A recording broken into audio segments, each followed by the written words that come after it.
The self-proclaimed professor against political correctness is now making more than $50,000 per month through online donors, and he's got big plans for the future. It isn't really about the right to decide.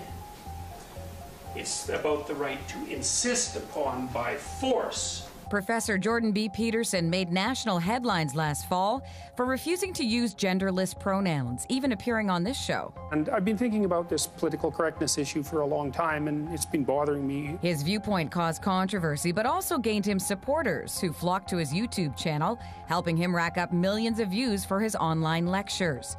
Now, to subsidize his production costs, he's turned to the crowdfunding site Patreon. A number of people have been attempting to take me to task for the fact that my Patreon support has been, let's call it, overwhelmingly successful.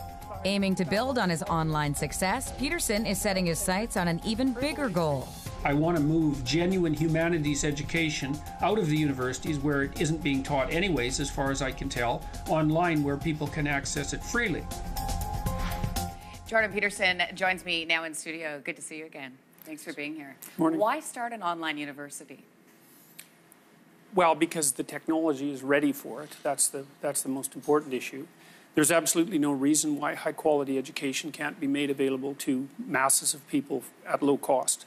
So, and since that's possible, there's absolutely no reason not to do it. And when you say low cost, you're saying that students would what, only pay for their examinations? Is that well, how that you would structure be, it? we're not sure exactly how it would run, but the one possibility would be a monthly subscription that would help pay for the content, but the primary source of revenue would be on the accreditation end, on the examination end, for sure. So how would this work for students? What would they see? What would they learn? Well, we would probably start with a list of the 100 greatest books of Western civilization, I think. We'd start it as a great books program. And we're thinking about making a timeline. Imagine a timeline that stretches, say, from 3000 BC up to the present time that you could zoom in on. And imagine lectures that would be available at different levels of resolution. So, for example, you might have a lecture about the 2000 to 1000 BC and the major occurrences during that period, that you could zoom in and get specialty lectures where the historical knowledge was detailed enough to provide information at that level of resolution. And then the content, I don't know yet. I think getting the underlying technical structure right at the moment is more important than the content, because I think content would generate itself if the incentive systems were set up properly. Why do you think this would work more effectively than a traditional university format? Because the traditional universities have abandoned the humanities. But They've become almost entirely corrupt, as far as I can tell.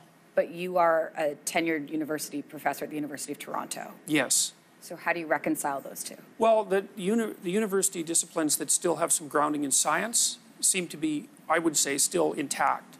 But the humanities, we know, for example, that in the United States, the ratio of Democrats to Republicans in the humanities is about 30 to 1. It's taken an unbelievable leftward tilt. And about 80% of humanities papers are never cited once.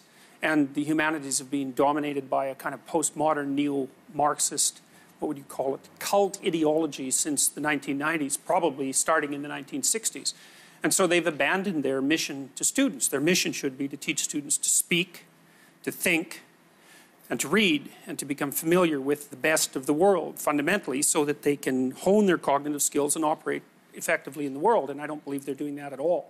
I think it's a scam pretty much from top to bottom, and it's a very expensive scam. So it's too top-heavy. It's going to topple. So would you continue to work at the University of Toronto Sure. if you started up this online university platform? Yes, definitely. Yeah. What's been the reaction from your colleagues? Oh, minimal. I mean, the reaction from the university to the political turmoil that I was embroiled in was first negative, and then I would say neutral, and now things seem to be just fine. My colleagues haven't really said anything either about the political turmoil, about this plan. So, but I don't think that the change, I don't think will come from within the universities anyways, because generally speaking, when there's a new technology introduced, it isn't the old systems that adopt it.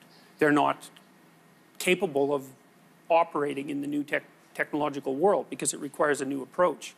And you might ask, well, why do I have the expertise to do that? And perhaps I don't, but I have worked on software development for 25 years, and I have some good partners and a lot of people who are interested in helping me with this. It seems like a lot of people, $50,000 a month is a lot of money.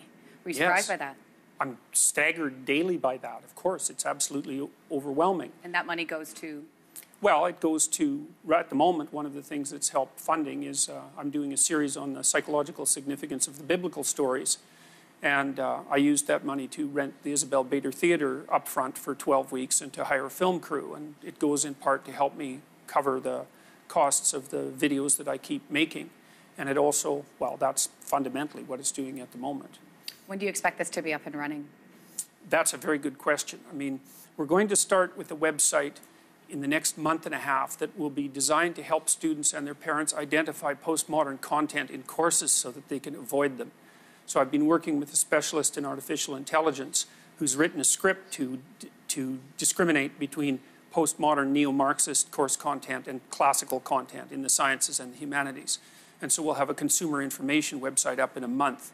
And I'm hoping that over about a 5-year period, a concerted effort could be made to knock the enrollment down in postmodern neo-Marxist cult classes by 75% across the West.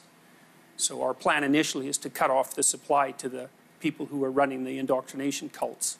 We'll be watching. Jordan Peterson, thanks for being here this morning. My pleasure.